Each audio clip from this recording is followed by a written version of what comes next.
Hello दोस्तों, स्वागत आपका पीके एग्जाम टूर में। आइए आज का प्रैक्टिस डिक्टेशन 80 WPM के हिसाब से हम लोग देखते हैं। आप लोग आराम से लिखे, लिखने के बाद आप लोग ट्रांसक्राइब जरूर किया करिए।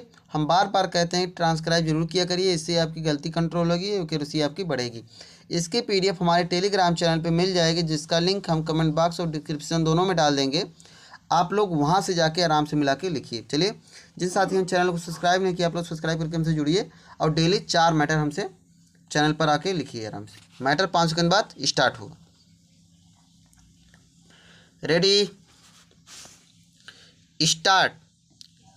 महोदय, औद्योगिक क्रांति ने अपने प्रारंभिक चरण में कुटीर उद्योगों पर घातक प्रहार किया और कारीगरों को मृतजीवी मजदूर बना दिया।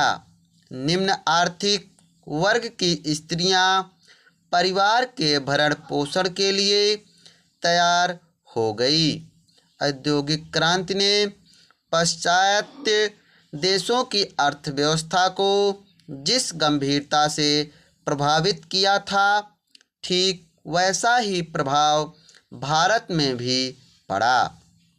औद्योगिक क्रांति से पाश्चात्य अर्थव्यवस्था में बड़ा अद्भुत परिवर्तन हुआ था। वहाँ की स्त्रियां अधिकाधिक रूप में कारखानों और मिलों में काम करने लगीं। फलतः जो वस्तुएं वह स्वयं वर पर निर्भर कर लेती थी, उन्हें मिलों और कारखानों से खरीदा जाने लगा। इसका कारण यह था कि स्त्री मजदूर के पास कारखानों में काम करने के बाद इतना समय नहीं बच पाता था कि वह गृह उद्योग को भी गतिशील रख सके। भारत में औद्योगिकरण के फलस्वरूप स्त्रियां मजदूरों के रूप में कार्य करने लगीं और उन्हें मिलों की वस्तुएं खरीदने के लिए बाध्य होना पड़ा। इसका प्रभाव सामान्य जीवन स्तर पर भी पड़ा। जीवन स्तर के महंगे होने के कारण परिवार के भरण पोषण के लिए स्त्री को भी मजदूर बनना पड़ा। वे कम से कम मजदूरी पर भी कार्य करने के लिए तैयार हो गई।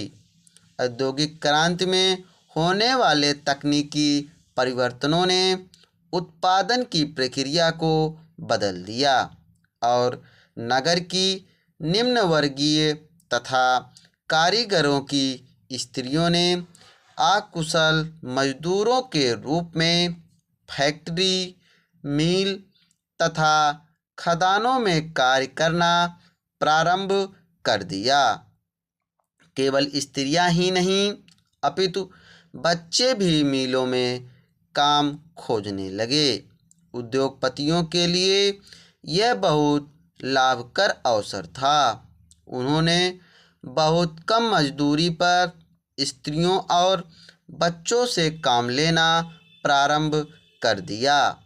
स्त्रियों और बच्चों को मिलों और कारखानों में कार्य करने की आवश्यकता इसलिए हुई कि मात्र घर के मुखिया की मजदूरी से जीवन यापन कठिन हो गया था। पुरुष और स्त्री श्रमिकों की मजदूरी में पर्याप्त अंतर था। जब तक उद्योगपतियों को सस्ते दर पर स्त्री श्रम उपलब्ध होता रहा, तब तक वे स्त्री श्रमिकों का नियोजन करते रहे और स्त्री श्रमिक मात्र सीमांत श्रमिक मानी जाती रही। इस औद्योगिकरण के प्रथम चरण ने परंपरागत गृह उद्योग और कुटीर उद्योगों पर बड़ा गंभीर प्रभाव डाला। पहले वस्त्र उद्योग गृह उद्योग ही था। कार्य करने के कारण बुनने कातने का समय नहीं मिलता था। फलतः परिवार की अधिकांश आय भी मिल निर्मित वस्तुओं को खरीदने में व्यय होने लगी। कारखानों में निर्मित वस्तुओं ने गांव की आत्मनिर्भरता को भी नष्ट कर दिया और कृषक तथा कारीगर शहरों में कार्य खोज में आने लगे। यह स्थिति उद्योगपतियों के सर्वथा अनुकूल थी।